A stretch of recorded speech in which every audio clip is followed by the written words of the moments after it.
Director AR முருகதாஸோட இயக்கத்துல சிவகார்த்திகேயன் நடிச்ச இன்னைக்கு தியேட்டர்ல ரிலீஸ் ஆயிருக்கிற படம் தான் மதராசி. இந்த மதராசி எப்படிப்பட்ட ஒரு படமா அமைஞ்சிருக்கிற பத்தி தான் இந்த வீடியோல நம்ம பார்க்க போறோம். இந்த படம் மூலமா ஏஆர் முருகதாஸ்க்கு ஒரு பெரிய கம்பேக் இருக்குன்னு சொல்லிட்டு எல்லாருமே எதிர்பார்த்தாங்க. எதுக்காகனா இவர் ஹிந்தியில சல்மான் கான் வச்சு எடுத்த சிக்கந்தர் படம் ஒரு அட்டர் ஃபிளாப் ஆச்சு. அதாவது ஏஆர் முருகதாஸ் இந்த படத்தை ஒரு பெரிய நம்பிக்கையோட எடுத்தாரு. இந்த படத்தோட ஒன்லைன் கதை அப்படின்னு பார்த்தோம்னா, தமிழ்நாட்டுல துப்பாக்கி கலாச்சாரத்தை கொண்டு வரணும், அதை அதிகப்படுத்தணும்னு சொல்லிட்டு நார்த் இந்தியன் மாஃபியா கேங் வந்து பிளான் பண்றாங்க. அதனால அவங்க இல்லீகலா கன்ஸ் எல்லாம் தமிழ்நாட்டுக்கு கொண்டு வராங்க. இந்த விஷயம் எப்படியோ என்ஐஏ ஸ்குவாடுக்கு தெரிய வருது. அதனால இந்த என்ஐஏ டீம் இதை எப்படியாவது தடுத்து நிறுத்துன்னு சொல்லிட்டு முயற்சி பண்றாங்க.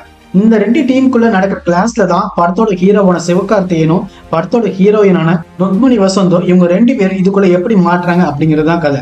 இந்த படத்துல என்ஐஏக்கும் வில்லனுக்கும் நடக்கிற கிளாஸை தாண்டி எப்படி ஹீரோவுக்கும் வில்லனுக்கும் கிளாஸா மாறுது அப்படிங்கிறதா மொத்த படத்தோட கதை. இந்த படத்துல சிவகார்த்திகேயனோட ஸ்கிரீன் பிரசன்ஸ் ரொம்பவே நல்லா இருக்குது. அதே மாதிரி அவரோட ஆக்ஷன் சீக்வன்ஸும் ரொம்பவே சூப்பரா இருக்குது. சிவகார்த்திகேயனை பொறுத்த வரைக்கும் அவரோட ஸ்டைல்ல நீட்டான ஒரு பெர்ஃபார்மன்ஸ் இந்த படத்துக்கு கொடுத்திருக்காரு. இந்த படத்துல அவர் ரகுங்கிற கேரக்டர்ல ஒரு மெடிக்கல் கண்டிஷன் ஒண்ணு இருக்கும்.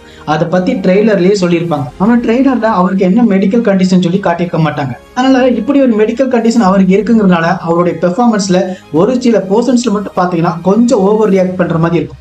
படத்தோட ஹீரோயினான ருக்மணி எடுத்துக்கிட்டோம்னா அவங்களுக்கு கொடுக்கப்பட்ட கேரக்டர்ல என்ன பண்ணணுமோ அதை நல்லாவே பண்ணியிருக்காங்க. இந்த படத்துல அவருக்கு ஒரு முக்கியமான கேரக்டரே கொடுத்துருக்காங்க. மற்ற படத்தோட ஹீரோயின்ஸ் மாதிரி சில போர்ஷன்ஸ்க்கு மட்டும் வராம இவங்க ஒரு முக்கியமான பிளே பண்ணியிருக்காங்க.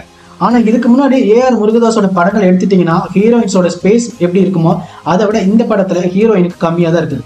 இந்த படத்தோட மெயின் வில்லன் துப்பாக்கி பட வில்லனான வித்யுத் ஜமால். அவருடைய ஸ்கிரீன் பிரசன்ஸ் இந்த படம் முழுக்கவே நல்லாவே இருந்துச்சு. அவர் இந்த படத்துல இன்ட்ரோ சீன்ஸ்க்கு வரும்போது தியேட்டர்ல பயங்கரமான ஒரு ரெஸ்பான்ஸ் இருந்துச்சு. அவர் இந்த படத்துல வர்ற மாஸ் சீக்வன்ஸ் எல்லாமே ரொம்பவே நல்லா கொடுத்துருக்காங்க. அடுத்து இந்த படத்துல இன்னொரு வில்லனான டான்சிங் ரோஸ் சபீர் அவருடைய பெர்ஃபார்மன்ஸும் ரொம்பவே நல்லா இருந்துச்சு. அப்புறம் விஜு மேனன் ரொம்ப வருஷத்துக்கு அப்புறமா டைரக்டா ஒரு தமிழ் படத்துல நடிச்சிருக்காரு.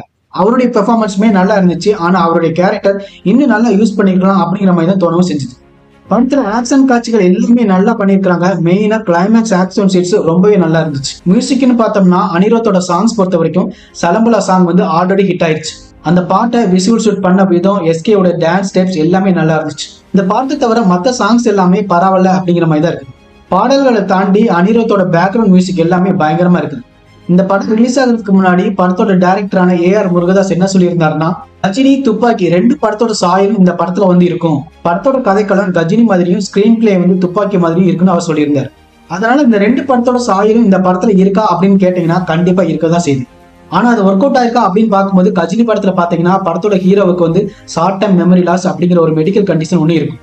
அதே மாதிரிதான் இந்த படத்துலயும் ஹீரோவுக்கு ஒரு மெடிக்கல் கண்டிஷன் வச்சிருக்காங்க. ஆனா இந்த கஜினி படத்துல வந்து அந்த மெடிக்கல் கண்டிஷன் நல்லாவே ஒர்க் அவுட் ஆயிருந்துச்சு. ஆனா இந்த படத்துலயுமே எஸ்கேவுக்கு வந்து ஒரு மெடிக்கல் கண்டிஷன் இருக்கு.